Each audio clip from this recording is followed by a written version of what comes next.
ಅಶ್ವಥ್ ನಾರಾಯಣ ಅಲ್ಲ, ಅಶ್ವಥ್ ನಾರಾಯಣ ಸಾಹೇಬರು ನವರಂಗಿ ನಾರಾಯಣ. ನವರಂಗಿ ನಾರಾಯಣ ಕಳ್ಳರನ್ನ ರಕ್ಷಣೆ ಮಾಡೋ ವಿಚಾರದಲ್ಲಿ ಡಾಕ್ಟ್ರೇಟ್ ಕಲಿಬೇಕು.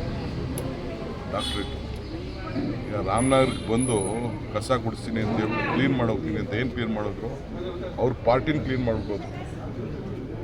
ರಾಮನಗರಕ್ಕೆ ಬಂದು ಅವ್ರ ಪಾರ್ಟಿನ ಡಿಸ್ಟ್ರಿಕ್ಟ್ ಮಿನಿಸ್ಟರ್ ಆಗಿ ಕ್ಲೀನ್ ಮಾಡ್ಬೋದು. ಪಾಪ ಆ ಮೆಂಟಲ್ ಟೆನ್ಷನಲ್ಲಿ ಅವರಿದ್ದಾರೆ. ಬೆಂಗಳೂರು ನಗರದಲ್ಲಿ ಅವರವ್ರ ಇಲಾಖೆಯಲ್ಲಿ ಏನೇನು ಮಾಡಿದ್ದಾರೆ ಅಂತೇಳಿ ಇನ್ನೂ ನಾವು ಬಿಚ್ಚಿಲ್ಲ, ಈಗ ಮಾತಾಡೋದಿಲ್ಲ. ಟೈಮ್ ಬರ್ತದೆ, ಕಂಪ್ಲೀಟ್ ಏನೇನು ಏನೇನು ಎತ್ಕಡ್ತಾ ಇದ್ದಾರೆ, ಏನೇನು ಮಾಡ್ತಾ ಇದ್ದಾರೆ, ಎಷ್ಟು ಕೆಲಸ ಆಗಿ ಮಾಡಿದ್ದಾರೆ. ಪಾಪ ಕಾಂಟ್ರಾಕ್ಟ್ಗಳನ್ನೆಲ್ಲ ಯಾರೋ ಜಿನೇನ್ ಕೆಲಸ ಮಾಡೋರಿಗೆ ನಾವು ನಮ್ಮ ಸರ್ಕಾರ ಒಂದು ತನಿಖೆ ಮಾಡಲೇಬೇಕು ಅನ್ನೋದು ನಾವು ತೀರ್ಮಾನ ಮಾಡಿದ್ದೀವಿ. ಇದಕ್ಕೆ ಏನೇನು ಆಟ ಆಡ್ತಾ ಇದ್ದಾರೆ ಅಂತ ಏನು ಬೇಕಾದ್ರೂ ಎಲ್ಲಿ ಬೇಕಾದ್ರೂ ಹೋಗಲಿ, ಏನು ಬೇಕಾದ್ರೂ ಹೋಗಲಿ, ಯಾವ ಅಭಿಯಾನ ಬೇಕಾದ್ರೂ ಮಾಡಲಿ, ಇದಕ್ಕೆ ಈಗ ನಾನು ಮಾತಾಡೋದಿಲ್ಲ. ಮೊನ್ನೆನೇ ಮಾತಾಡಬೇಕು ಅಂತಿದ್ದೆ. ಪಾಪ ನಮ್ಮ BBMPಲಿ ಒಂದು ಆಕ್ಸಿಡೆಂಟ್ ಆಯಿತು, ಅವತ್ತು ಮಾತಾಡೋದು ಸರಿಯಿಲ್ಲ.